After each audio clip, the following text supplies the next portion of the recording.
Notre Seigneur soit béni. Nous sommes au bureau de la Pâque. Donc, vous qui me suivez, soyez connectés. Dieu a une parole aussi pour vous.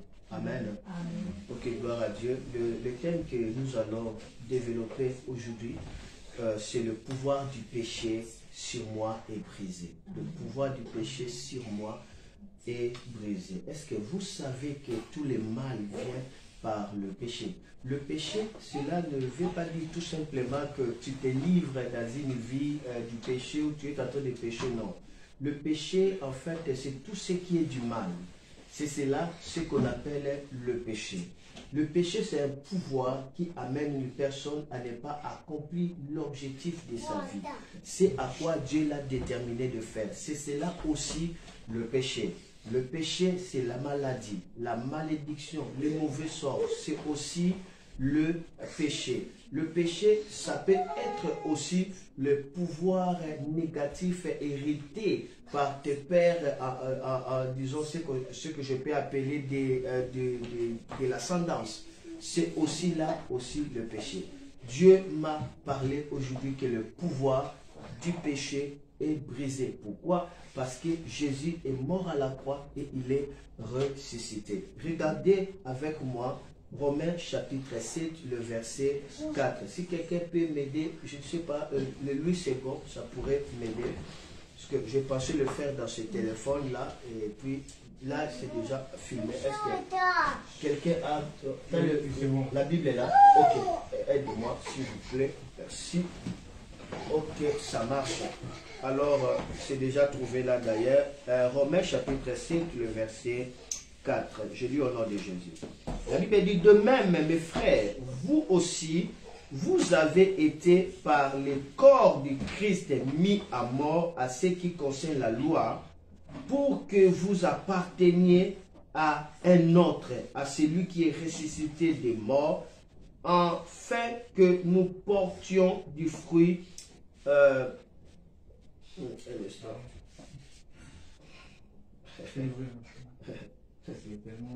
Ça serait un peu compliqué là. Amen. Alors, directement touchons aussi 1 Corinthiens chapitre 15, verset 3. Touchons aussi 1 Corinthiens chapitre 15, verset 3. Donne-moi les 8 secondes s'il y en a. 1 Corinthiens chapitre 15, verset 3. Parce que ici j'ai parole de vie. Ok. C'est quoi? 1 Corinthiens chapitre 15, verset 3. Nous cherchons à voir déjà la lumière. 1 Corinthiens chapitre 15, verset 3. Je répète, le premier passage c'est Romains 7, 4. Maintenant c'est 1 Corinthiens chapitre 15, le verset 3. Gloire à Dieu. Seigneur, merci pour ta présence. Amen. Je vous ai enseigné avant tout, comme je l'avais aussi récit, que Christ est mort pour nos péchés, selon les Écritures. Christ est mort aussi pour les péchés, selon les Écritures. Pourquoi je parle du pouvoir du péché est brisé? Retenez ceci, que le péché, c'est la mort. C'est pourquoi dans Romains 7, je parlais de la mort. Le péché, c'est la mort. Dieu a dit à Adam et Ève, les jours où vous allez manger ce fruit, cela veut dire que vous allez pécher, ces jours-là, vous allez mourir. Le péché, c'est la mort. La mort est entrée les jours où Adam et Ève ont mangé ce fruit. Dieu avait dit bien, tu mourras certainement. Donc, lorsque l'homme a péché, directement, l'homme fut vendu au pouvoir du péché qui condamne sous le pouvoir de la mort. Le péché, c'est la mort. Vous vous rappelez que le jour où Adam avait mangé le fruit, il n'était pas mort ce même jour-là. Adam est mort après 9 siècles. D'accord? Il a fait 9 siècles. Mais le même jour-là, il était mort. Donc, lorsque on parle de la mort, ce n'est pas directement la mort dans laquelle la personne a expiré. Non, ce n'est pas ça. Retiens avec moi que la mort a au moins 3 dimensions, 4 dimensions.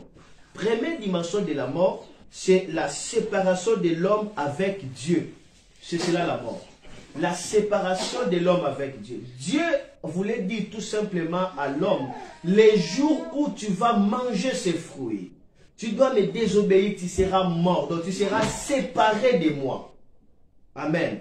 C'est cela la mort. la séparation de l'homme d'avec Dieu. Alors, lorsque l'homme fut séparé de Dieu, directement l'homme a perdu la gloire qu'il enveloppait. Amen. Et cette gloire s'est révélée par rapport à la robe qu'il portait. C'était ça la gloire. Adam n'a jamais été ni comme on nous décide dans le film, une femme ni avec un homme ni là. Non. Adam a été vêtu, l'homme aussi a été vêtu. Mais c'était l'habit de la gloire. C'est comme les anges ont l'habit. C'est la gloire qui l'enveloppait. Cette gloire-là, en fait, couvrait son corps physique. Ça a été enveloppé. C'est comme Dieu va représenter ça. Dieu va dire à Moïse de faire l'arche de l'alliance. C'est là où il y a le retour à la gloire, en fait. C'était la gloire représentée. Mais Dieu dit quoi? L'arche sera faite en bois d'acacia, mais on va le couvrir par de l'or. Donc le bois est couvert l'or. L'or, c'est la divinité. C'est cela l'image de la gloire. L'homme était couvert de la gloire de Dieu. Lorsqu'il a péché, il fut séparé de Dieu et directement, il a connu ce qu'on appelle l'absence de la gloire. Parce qu'il a connu l'absence de la gloire, il se retrouve directement nu. Nu. C'est là où vient la honte. C'est là où vient l'exposition à tout mal. Parce qu'il a perdu la gloire, il devient perméable maintenant à tout mal. C'est cela le péché qui déshabille l'homme. Le péché sépare l'homme de Dieu et le péché rend l'homme perméable à tout mal. C'est cela la nudité. Et le péché par lequel je suis en train de parler, comprends-moi bien, c'est le péché qui existe tout simplement dans la nature de l'homme. Le péché comme étant la mort. On va comprendre ça après. Est-ce que quelqu'un bénit ce soir, ce matin? Amen. Retiens ceci. Regardez avec moi Romains chapitre 7, versets 21 à 25. On va comprendre quelque chose là. Je vais aller vraiment rapide pour faire le service des 5 saints. Romains chapitre 7, versets 21 à 25. Je lis au nom de Jésus. Je lis au nom de Jésus. Amen. La Bible dit ceci. Je trouve donc en moi cette loi. Quand je vais faire le bien, le mal est attaché à moi.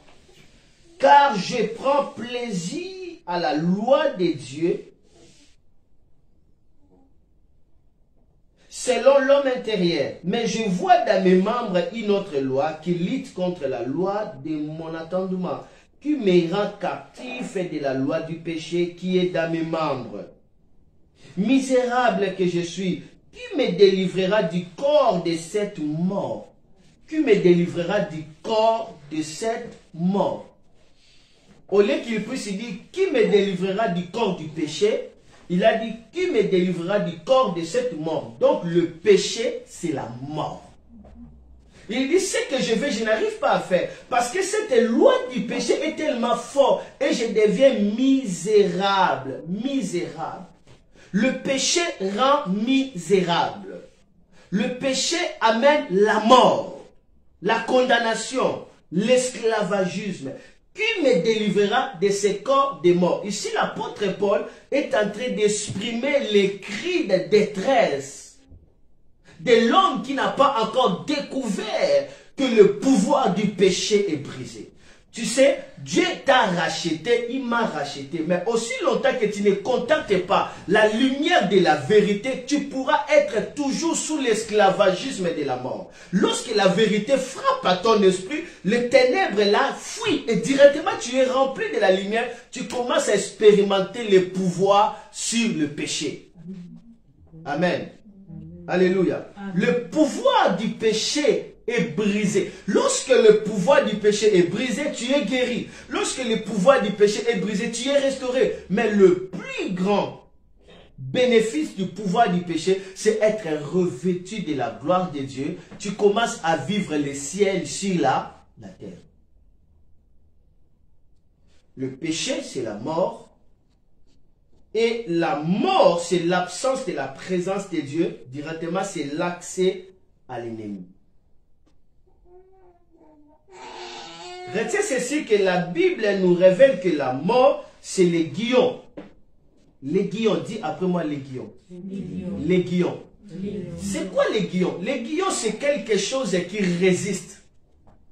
L'aiguillon, c'est quelque chose qui empêche. C'est cela qu'on appelle l'aiguillon. Pour comprendre l'aiguillon, tu sais, à Kinshasa, il y avait des portails. Tellement il y a des mouvements de va-et-vient, on va mettre un bidon, on coupe le bidon, la tête du bidon et on met du sable. Et maintenant, on va faire une file sur le portail, de sorte que les portails ne s'ouvrent pas. Maintenant, ce qui retient le portail de s'ouvrir, c'est ça ce qu'on appelle l'aiguillon.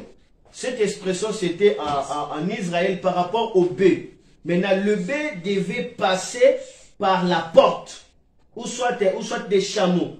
Et maintenant, pour qu'ils ne puissent pas passer par la porte là, c'est la raison pour laquelle on mettait l'aiguillon. Pour l'empêcher de passer par la porte. L'aiguillon l'empêchait. C'était quelque chose comme des clés qui les retenaient, qui ne passent pas. C'est la raison pour laquelle Jésus dit, il est facile à un chameau de passer par les trous de l'aiguille qui est un riche. Mais si tu ne comprends pas, tu dois prendre comme l'aiguille où tu es en train de coudre l'habit, mais après là, le chameau peut entrer là-bas, mais le riche n'entrera pas. Non, non, non, non, non. Jésus voulait dire tout simplement, les chameaux peuvent se faufiler, malgré l'aiguillon. Il peut faire l'effort, bien qu'il n'entre pas, mais le riche n'entrera pas. Le riche que Jésus est en train de parler, la personne qui se voit satisfait totalement de lui-même, il n'a pas besoin de Jésus. C'est cela le riche. La Bible dit, heureux le pauvre en esprit, car le royaume est à eux. Le pauvre en esprit. C'est qui a toujours besoin de Jésus. Il manque toujours. Il a toujours besoin de Jésus. Il n'a pas assez de la présence de Dieu. Ces gens-là seront toujours rassasiés. Des assoiffés auront toujours besoin de boire. Mais quand on n'a pas besoin de Dieu, ça devient malheureux. Amen. Maintenant, la Bible dit, cet aiguillon-là, c'est qui résistait, la mort qui empêchait, Jésus les a vaincus à la croix. Regardez ces passages de 1 Corinthiens, chapitre 55, verset 55 à 56. 1 Corinthiens 55 à 50. 1 Corinthiens chapitre 55, le verset 55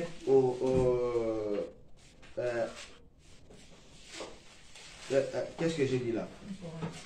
Non, non, non. Je crois que c'est 1 Corinthiens 15, 55 à 56, je crois.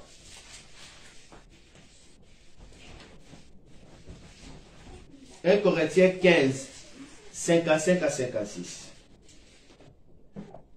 Est-ce que tu peux nous lire la sœur Gisèle? 1 Corinthiens 15, 55 à 56. Je lis au nom de Jésus. Amen. Ô mort, où est ta victoire? Ô mort, où est ton aiguillon? L'aiguillon de la mort, c'est le péché. Et la puissance du péché, c'est la loi. Vous voyez, l'aiguillon de la mort, c'est le péché. Et la puissance du péché, c'est cela la loi. Quelque chose qui empêche la personne d'y avancer. Mais Jésus a vaincu le pouvoir du péché. Jésus a vaincu, parce qu'il lisait maintenant le verset 57e. Mais grâce soit rendue à Dieu, oui, qui nous donne la victoire par notre Seigneur Jésus-Christ. Yes. La victoire, c'est quoi? Sur la mort. La mort, c'est quoi? C'est le péché. Amen. Ce qui empêche, ce qui résiste, qu'on puisse accéder à la gloire, au bonheur, à la paix. C'est cela le péché là, c'est la mort.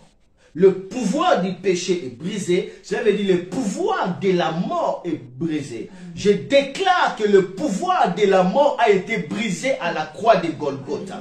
La mort n'aura pas de pouvoir sur toi. La mort va se retirer de toi au nom de Jésus.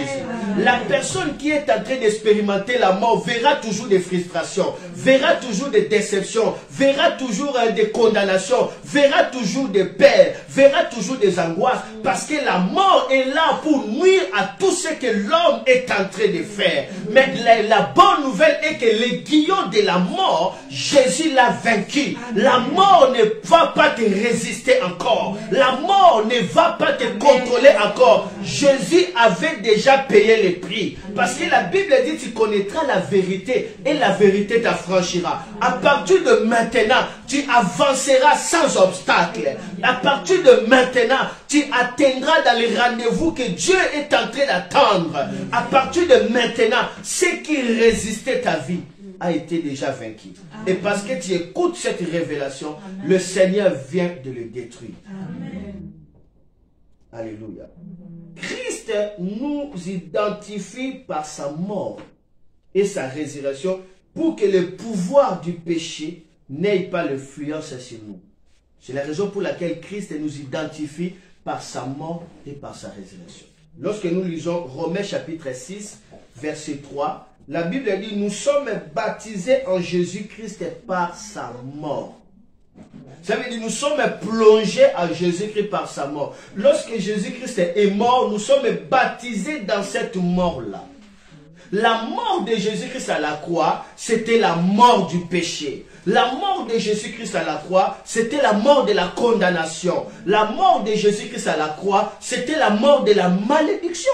La mort de Jésus-Christ à la croix, c'était la mort de la honte. La mort de Jésus-Christ à la croix, c'était la mort de la souffrance. En mourant à la croix, tu es mort avec Jésus. Jésus t'a identifié à sa mort. Lui a senti les douleurs, mais toi tu n'as pas senti les douleurs, mais toi tu as été seulement identifié à cette mort. Donc, puisque Jésus est mort, le péché est mort. Le péché n'a pas de pouvoir sur toi. Parce que Jésus est mort. Tu es identifié à ça. Romains chapitre 6, le verset 3 nous le dit. Alors, ouvrons nos Bibles dans le Romains chapitre 6. On va parcourir rapidement.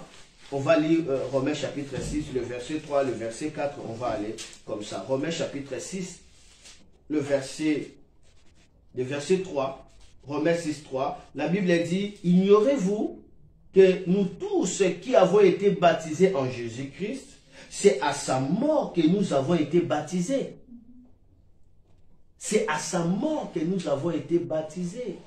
Lorsque Jésus mourait à la croix, tu étais plongé à ça. Donc en fait, c'est tes péchés qui a tué Jésus. C'est ta malédiction qui a fait que Jésus soit crucifié. C'est ta mort, en fait, qui a tué Jésus. Ta vie a été identifiée là. Alors, lorsque Jésus dit tout est accompli, tout est aussi accompli dans ta vie là. Amen. Alléluia. Amen. Et retiens aussi avec moi que lorsque Jésus était enterré, tu étais aussi enterré avec lui. C'est-à-dire le corps du péché, le corps de la mort a été aussi enterré avec lui. Regardez cela dans le verset qui suit, le verset 4e. Nous avons donc été ensevelis, cela veut dire enterrés, avec lui par le baptême à sa mort, afin que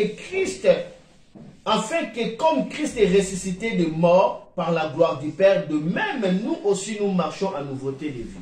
Nous étions enterrés aussi avec lui. Lorsque Satan te condamne, te rappelle que tu es inutile, que tu mourras, que tu ne peux pas, rappelle Satan. Tu es en train de parler de quel Noah? Tu es en train de parler de quel Judith, de quel Nadine, de quelle Madeleine? Tu parles de qui? Parce que le Noah là qui est condamné a été condamné à la croix. J'étais mort en Jésus.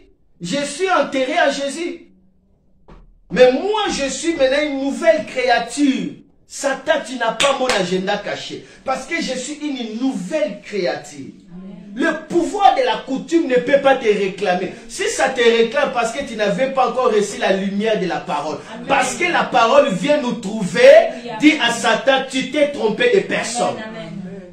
Parce que tout ce qui est malédiction, tout ce qui est mauvais sort, tout ce qui est le pouvoir du péché, tout ce qui est les soucis, tout ce qui est l'inquiétude a été enterré avec Christ. La Bible dit c'est par ses maîtrisures que nous sommes guéris. La maladie a été crucifiée là. C'est ma maladie qui a blessé Jésus. La Bible dit à la croix, Jésus s'est fait pauvre. Donc, c'est ma pauvreté qui a crucifié Jésus. La Bible dit, je suis racheté de la malédiction de la loi parce que Christ a été pendu au bois. Galates 3,14. Donc, c'est ma malédiction qui a crucifié Jésus. Ah, je suis béni au nom de Jésus. Je suis béni au nom de Jésus. Amen. Alléluia. Amen. Alléluia. Amen. Ça fait une semaine, je crois, ou 2 semaines, peut-être une semaine, je ne me rappelle pas. J'ai senti le bruit en train de faire coup. Physiquement, je suis rentré, peut-être c'était l'enfant. Bon, j'ai vu l'enfant est en train de dormir. Je regardais de l'autre côté, j'ai vu Eloge dormir. Parce que là, Eloge n'était pas à l'école. Parce que sa maîtresse était malade. C'était Aïdine Favre qui était à l'école. Maintenant, Eloge restait à la maison. Parfois, Eloge frappe la tête. Alors, je suis regardé, elle était en train de dormir. Je regardais le bébé Sion, elle dormait aussi. Oh, mais je sentais le bruit là. Coup. Et après, je suis rentré dans le salon, j'ai dit, mais c'est quoi? Mais je continuais à les sentir. Après, je me suis rendu compte que ce coup-là, ça venait de moi. Ça venait de mon cœur. C'est mon cœur qui frappait comme ça. Mais j'ai les sens, ça se sent physiquement. Et directement, une voix m'a dit, tu mourras. C'est la crise cardiaque. Tu mourras. Tu vois, combien de gens ont entendu la voix de la honte en train de parler, tu ne réussiras pas. Dès que tu crois à ça, tu as restauré cette malédiction que Christ avait crucifiée à la croix. Le diable règne par les mensonges. C'est pourquoi aujourd'hui, Dieu m'a dit de te dire, le pouvoir du péché a été brisé. Le péché, c'est ça la condamnation, c'est ça l'accusation, c'est ça la mort, c'est ça la destruction, c'est ça l'échec, c'est ça la honte, c'est ça l'immoralité.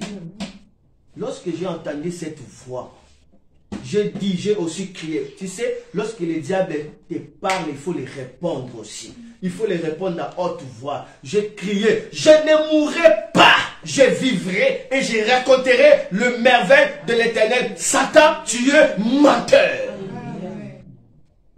Et là, la poitrine commence encore à frapper très fort. J'ai dit, frapper encore très fort. Ça montre que je suis à bonne santé. Je vais encore t'attendre là.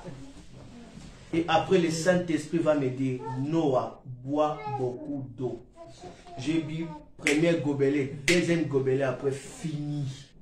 Fini. Combien de gens sont morts comme ça? Vous voyez la personne tomber comme ça, la personne est morte. Alléluia. Alléluia. Ce matin, je te dis de répondre à Satan que le pouvoir du péché a été détruit. Le pouvoir du péché a été détruit parce que j'étais enseveli avec Christ. Toi qui étais enseveli là, c'est toi qui viens de ta famille impure. C'est toi qui es héritier de Aden, qui remonte des ancêtres, à qui on a sacrifié. C'est toi là qui seras dans la confusion. Tu as été enterré. Mais toi, quand on te voit là, tu es une nouvelle créature. Si quelqu'un est en Christ, c'est une nouvelle créature. Les choses anciennes sont passées. Toutes choses sont devenues nouvelles.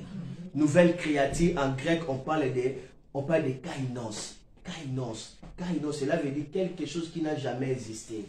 Quelque chose qui n'a jamais existé. Tu n'as jamais existé dans les répertoires des agendas du malheur, dans les répertoires du sang souillé d'Adam, dans les répertoires du sang du péché. Tu n'as jamais existé parce que tu as été identifié dans le corps du Christ. Jésus s'est fait péché. Tu as été identifié comme le péché. Lorsque Jésus-Christ a été crucifié, c'était le péché qui était crucifié. Alléluia. Lorsque Jésus-Christ ressuscita dans un corps de glorification, c'est toi aussi qui a été ressuscité. Alléluia. Alléluia. Regardez avec moi maintenant Romains chapitre 6 toujours. Descendez maintenant le verset 5.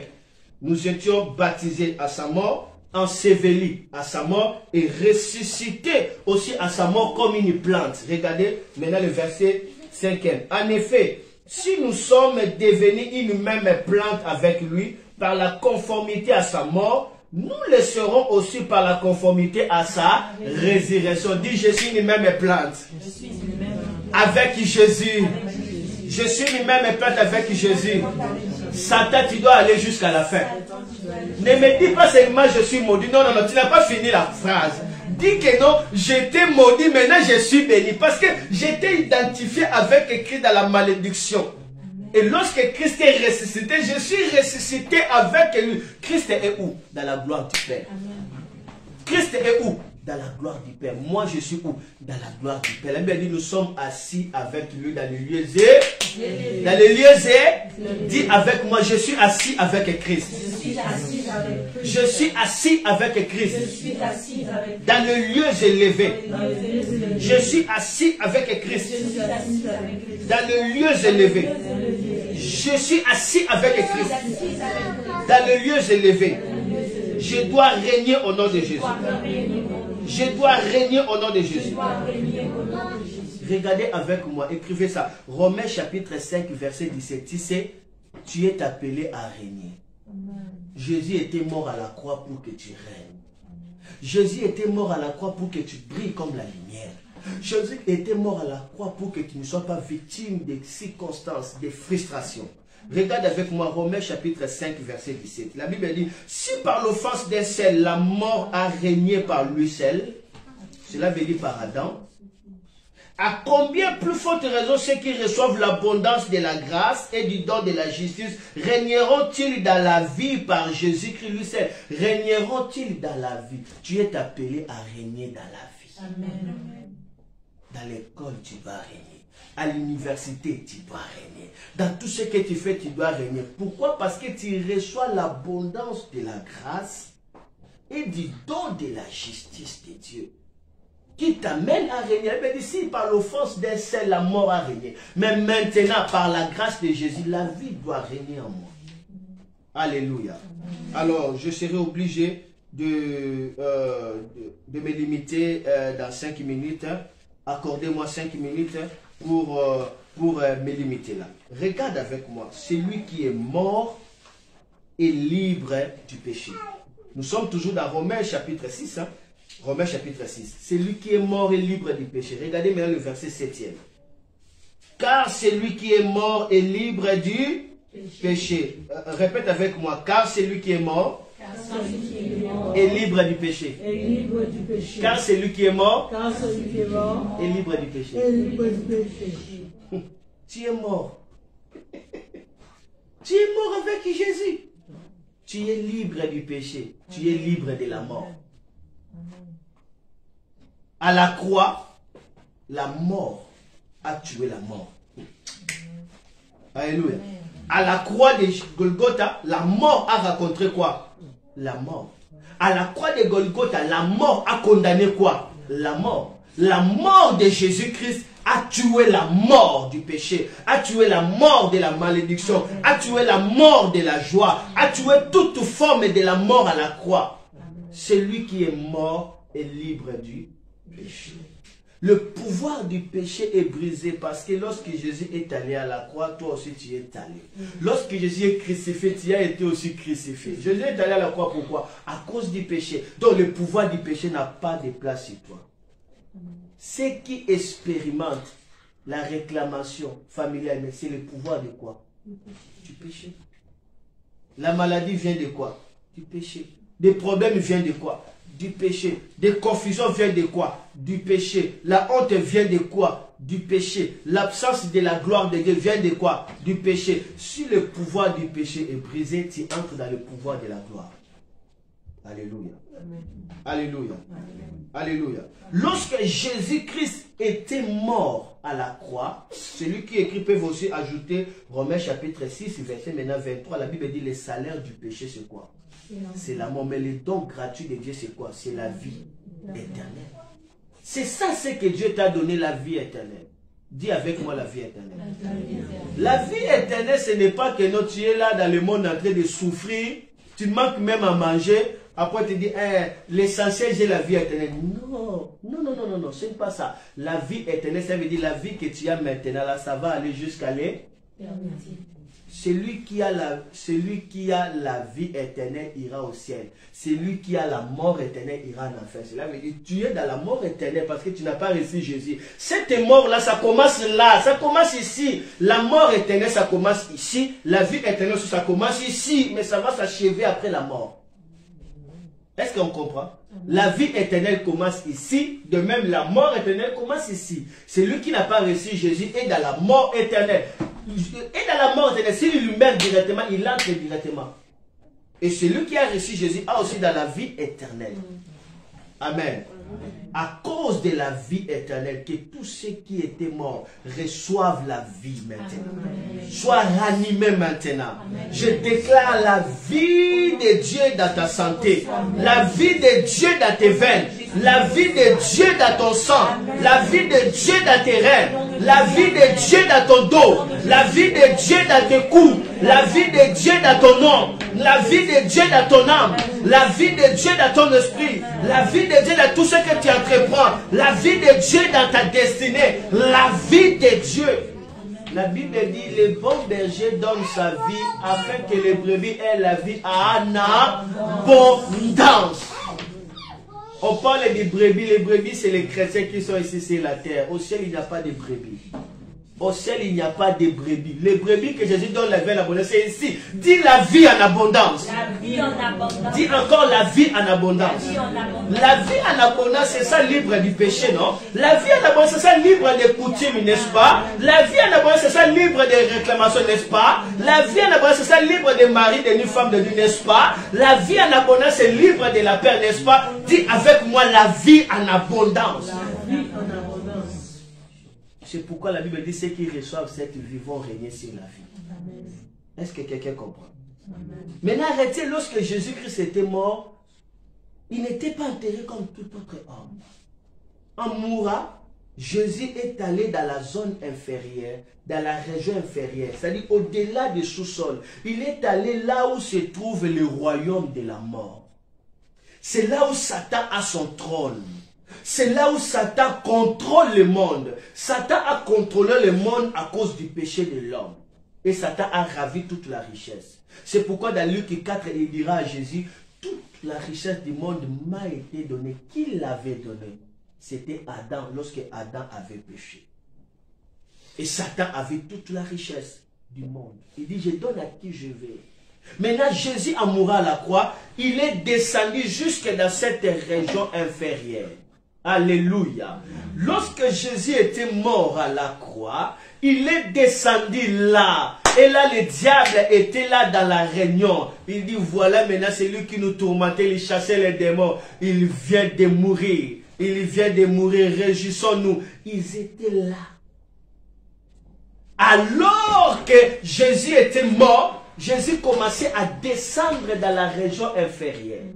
Lorsque le sang de Jésus-Christ était tombé, le sang de Jésus avait déjà créé la voie. Ce n'était pas seulement la voie pour aller au ciel, mais c'était aussi la voie qui permettait de voir le pouvoir sur le séjour des morts. À la mort de Jésus, la voie est ouverte. Tu as le pouvoir d'aller jusqu'en enfer et tu condamnes les démons. Tu as le pouvoir de monter au ciel là-bas, alléluia, et de voir ce qui se passe dans la gloire de Dieu. Le sang de Jésus a ouvert la route. Jésus descendait là-bas. Satan dans la réunion, soudain, il voit Jésus apparaître. Pouf. La lumière, Satan tombait avec des démons.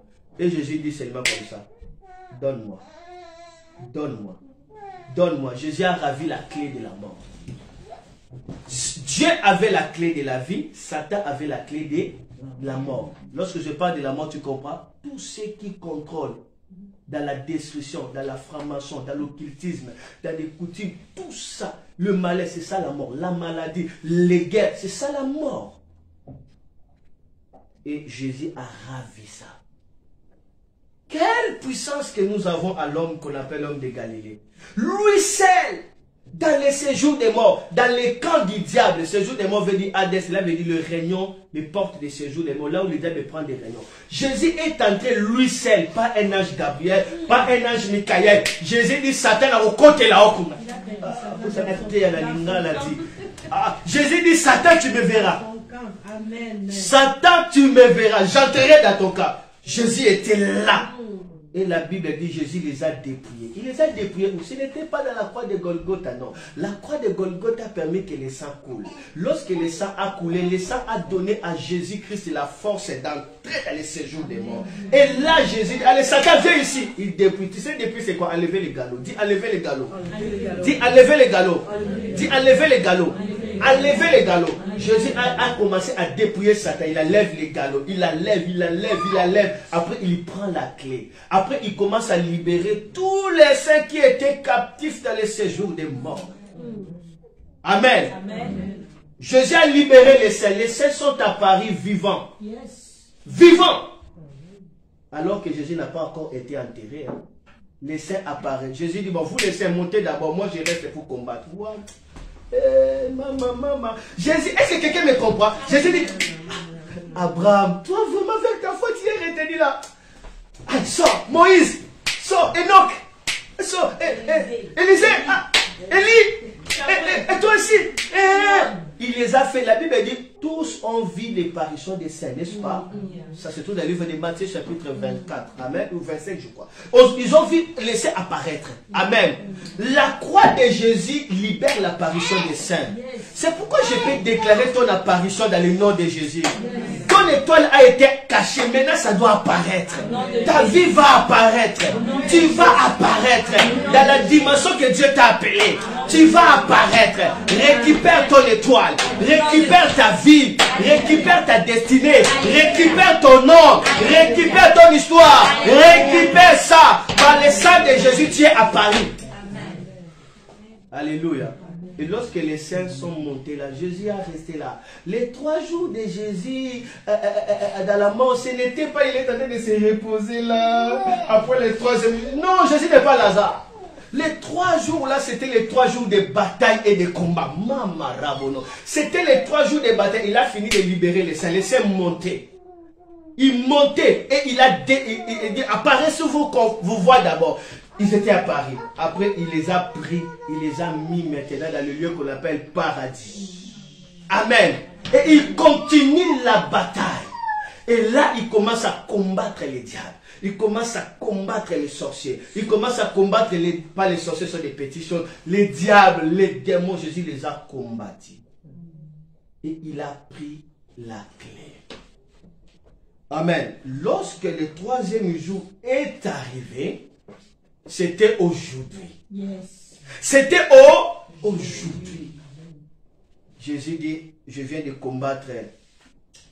Ma robe est remplie de saleté. J'ai combattu la pleine de sang. Et maintenant le Père lui a donné une robe neuve. Lorsqu'il a fini, Jésus est sorti. Est sorti dans la gloire. Lorsqu'il est sorti dans la gloire, Marie de Magdala voulait l'attacher, non? Il lui dit, Marie, ne me touche pas encore. Je dois monter donner les rapports au Père. Je viens de finir la bataille. Ne me touche pas encore. Je dois monter donner les rapports. C'est comme dans la Bible, le souverain sacrificateur, lorsqu'il veut entrer, on ne peut pas toucher sa robe. Il entre. S'il entre comme ça, dès qu'il sort, tout le monde acclame parce que le sacrifice a été accepté. Et Jésus-Christ devait présenter maintenant son sang dans les trônes de Dieu. Amen. Et le Père a accepté ces sacrifices. C'est pourquoi dans les scènes, ils ont chanté, il a racheté les hommes de toutes les tribus. Yes. Il a racheté Noah. Il a racheté. C'est ton nom. Il t'a racheté. Il t'a racheté. Il t'a donné la nouvelle robe.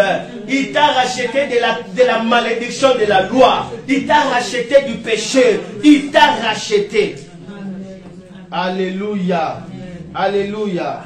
Prenons quand même ce verset-là qui nous parle des zones inférieures. Prenons quand même ce verset-là. Et après je termine par là. J'ai déjà déclaré, nous sommes bénis. Après, on va faire directement le Saint-Saint. Amen. Je dois quand même citer les versets. Romains chapitre 14, verset 9. Regardez. Car Christ est mort et il a vaincu, afin de dominer sur les morts et sur le vivant. Car Christ est mort et il a vaincu, afin de dominer sur les morts, les royaumes des morts, les royaumes des ténèbres, et sur le vivant, ce royaume. C'est pourquoi il va dire tout pouvoir m'a été, même si Satan a le pouvoir. Amen. Regardez encore Ephésiens chapitre 4 verset 9 à 10. Nous sommes en train de faire ce qu'il avait fait dans la zone inférieure. Il a vaincu, donc cela veut dire qu'il avait combattu. Amen. Dit il a vaincu. Dit il a vaincu. Dit Satan tu as été vaincu. Dit maladie tu as été vaincu. Dit la confusion tu as été vaincu. Dit pauvreté tu as été vaincu. Malchance tu as été vaincu. Au nom de Ephésiens 4, 9 à 10. Or, que signifie il est monté, sinon qu'il est aussi descendu dans les régions inférieures de la terre. Les régions inférieures de la terre, pas la région, mais les régions. Jésus est allé dans toute couche inférieure, là où se trouve les camps de l'ennemi. Jésus est allé là-bas. C'est la raison pour laquelle tu es béni. Tu n'es pas maudit. Tu es aimé de Dieu. Tu es sanctifié de Dieu. Tu dois rappeler à Satan que tu as été vaincu à la croix. Alléluia. Alléluia. Voilà. Regardez avec moi encore Apocalypse. Waouh. Chapitre 1, verset 18 maintenant. Nous sommes en train de démontrer ce qui s'est passé avant la résurrection de Jésus. Il n'était pas ressuscité comme ça. C'est la raison pour laquelle, pour qu'il soit ressuscité, il fallait qu'il ait une grande puissance pour qu'il soit ressuscité. Parce qu'il a vaincu, il a combattu terriblement. Apocalypse 1, 18. Regardez, tous ces passages-là que Dieu m'avait donné ce matin.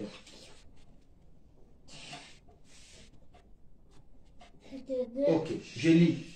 Je suis le premier et le dernier, et le vivant. J'ai été mort. Et voici, je suis vivant au siècle des siècles. Je tiens les clés de la mort et du séjour de mort. Je tiens les clés de la mort et du séjour de mort. Jésus a les clés de la mort et du séjour de mort. Il a le pouvoir sur la maladie, le pouvoir sur la malédiction, le pouvoir sur les mauvais sorts, le pouvoir sur les péchés. Il a les clés de la mort et du séjour de quoi? De mort. Il tient ça, il avait ravi cela à qui? À Satan. C'est pourquoi il dira dans Luc, je crois, dans Luc 10, 19, je crois, non, à la fin, en Marc, je crois, il dira, tout pouvoir m'a été donné dans le ciel et sur la terre. En verset de ce pouvoir, il dit, allez, faites toutes les nations du sud. C'est parce que j'ai déjà le pouvoir sur ça. Amen. Je crois avec ça, ça va. On peut ajouter encore Ephésiens 1, 20. Ephésiens 1, 20. Permettez, ces derniers temps, je ne prêche pas comme ça, mais ça c'est l'enseignement. Amen. Amen. Comme ça, ça pourrait, je vous demanderai d'écouter ça de temps à temps. Amen.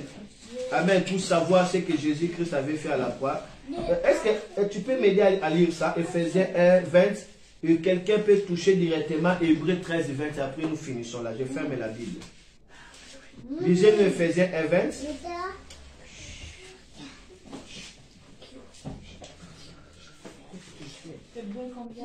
Hébreux 13, 20.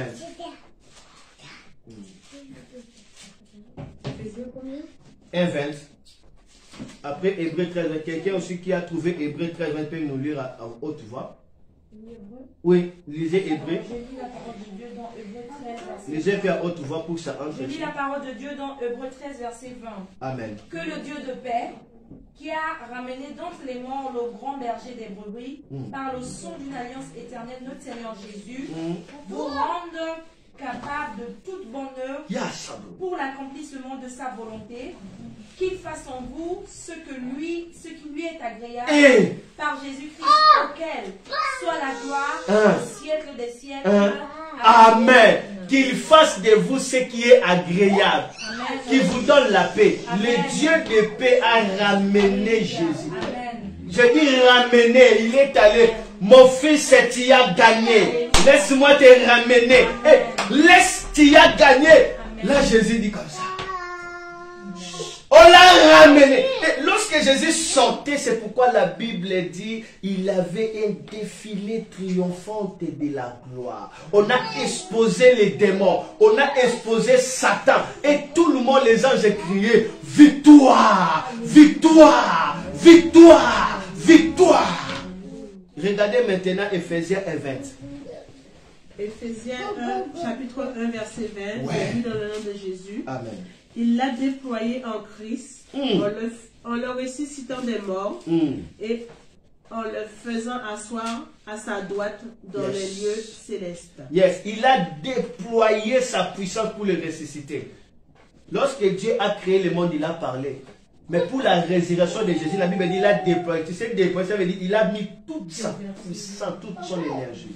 Donc la puissance de la résurrection est plus élevée que la puissance que Dieu avait créé le ciel et la terre. Imaginez, pour la terre, Dieu a parlé. Mais pour la résurrection, Dieu a déployé sa puissance à ressusciter Jésus. Donc, il y a la grande puissance dans la résurrection. Élève tes mains maintenant au nom de Jésus-Christ. Je déclare la puissance de la résurrection dans ta destinée. Je déclare la puissance de la résurrection de Jésus dans ta vie. Je déclare la puissance de la résurrection de Jésus dans ton étoile. Je déclare la puissance de la résurrection de Jésus dans ta santé.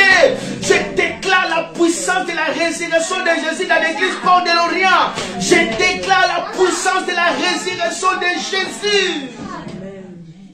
Au nom de... Que Dieu vous bénisse. Merci, merci, merci. J'ai fini là. On peut acclamer le Seigneur. Acclamer le Seigneur, s'il vous plaît. Acclamer très